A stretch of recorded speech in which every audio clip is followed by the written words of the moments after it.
Hi, this is Manju Ramanan, and I am at the Saudi Film Festival at Dammam. And with me is one of India's most talented actors. I've had the honor to meet him when I was, I think, 25 years ago during Devrai. And we are speaking to Mr. Atul Kulkarni. And sir, Thank you so much. Thanks a lot. And we were talking for some time before this, and it didn't feel like we are meeting after 25 years. So, yeah, just tell me yeah. about your experience in the Arab world and how the experience in the Arab world, and you've come to Dubai before, and you've come here, Dammam, for the first time. How do you feel? How's the energy here? Yeah, I mean, of course, I have been to UAE in a lot of countries there, but this is my first time in Saudi, and that too for this magnificent, film festival. I have always felt that there has been a connection historically. There has been a connection between the Arab world and India, of course.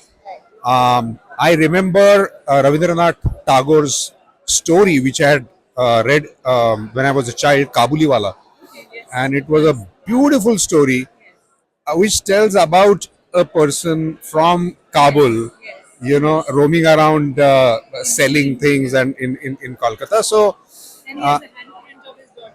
correct, correct. Very emotional. Yeah, yeah. So imagine Rabindranath Tagore, writing a story about an Arab coming there and all. So I think the connection historically has been extremely strong, and I'm so happy that events like these they make the connections stronger.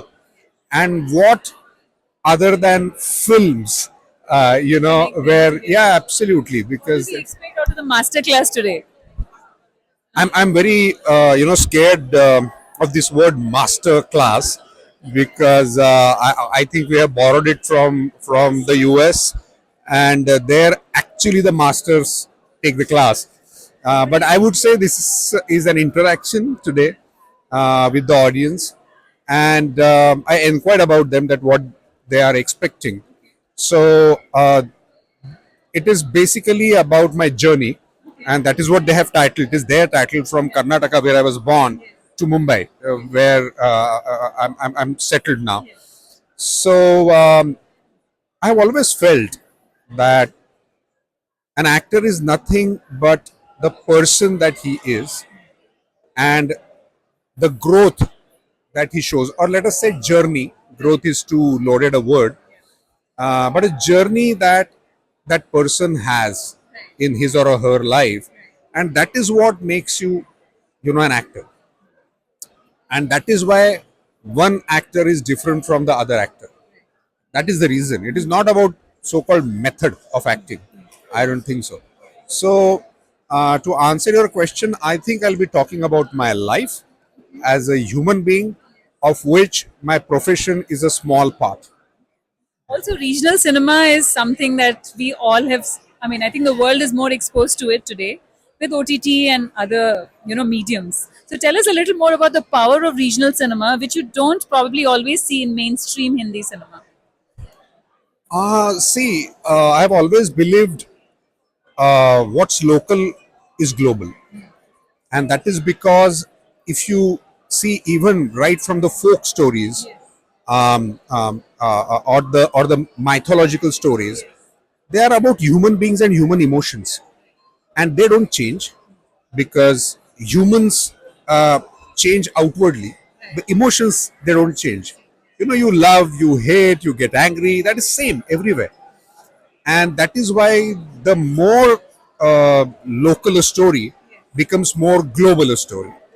And I think it is easier for any regional film to tell the about the core emotions, because you don't have to think about many other regions and make a film. Like Hindi cinema has that pressure.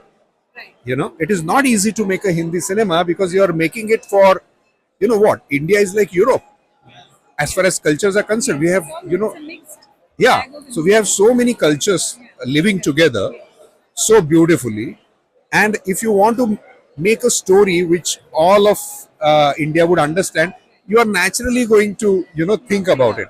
But a regional cinema doesn't have that pressure, and I think that is the reason why it is slightly different from a Hindi cinema. Hindi cinema has been serving the country like I think any other political move or social move. I always put Hindi cinema right there because the way it has served the countrymen to come together, to sing the same songs, to say the same dialogues, you know, over the years, over generations.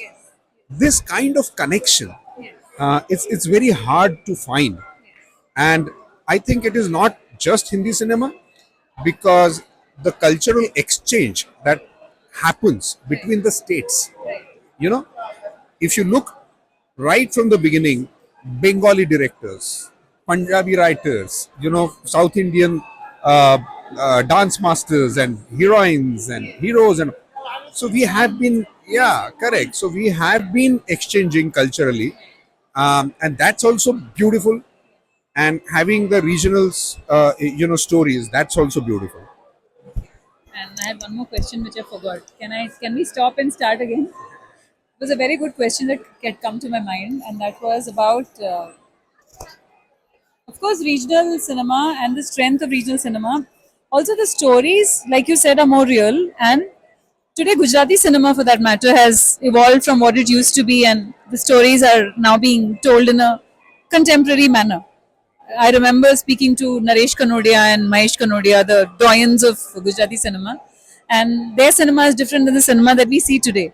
And I'm sure Marathi cinema, and the question was, where theatre is strong, when the tradition of theatre is strong, do you see the tradition of filmmaking more stronger? That's the question.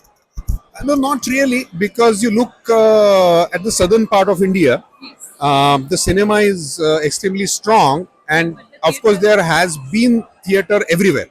I mean, there has been theater, but the way, for example, Maharashtra has theater that's strong. Even today, if you open a Marathi newspaper, you will see two full pages of advertisements of Marathi plays happening on a working day in the afternoon.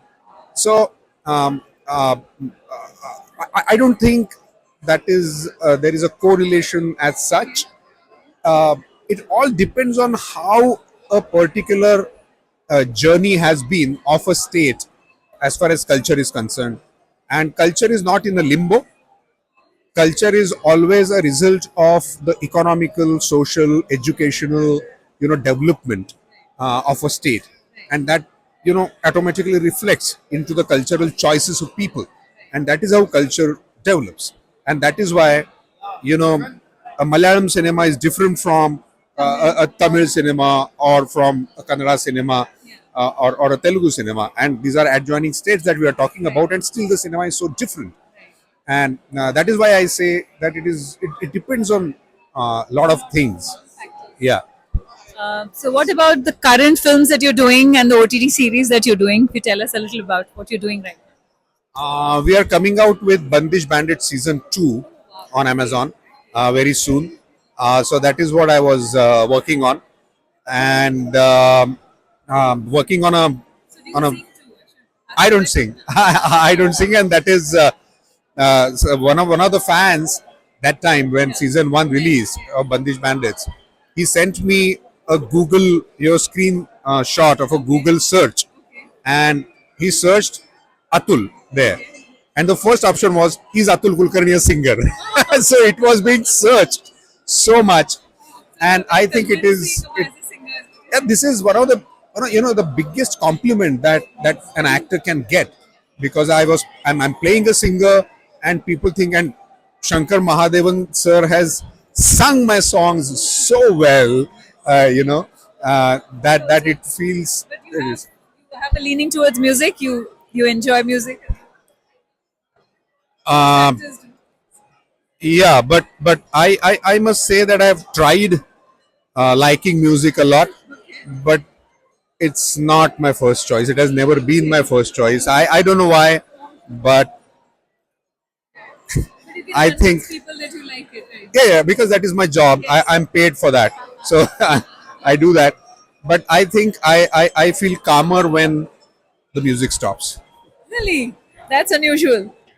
And that is one, that's your web series that you're doing. Any films that you, any Marathi films or any other films? No, I'm doing a film, but as you know, I will not be able to talk about it. But this is a project I'm extremely excited about. Okay. Is it a Hindi film? Yeah. Okay. Thank you very much. There's so much to talk to you about, but it's lovely talking to you. Thank you. Thank you very much.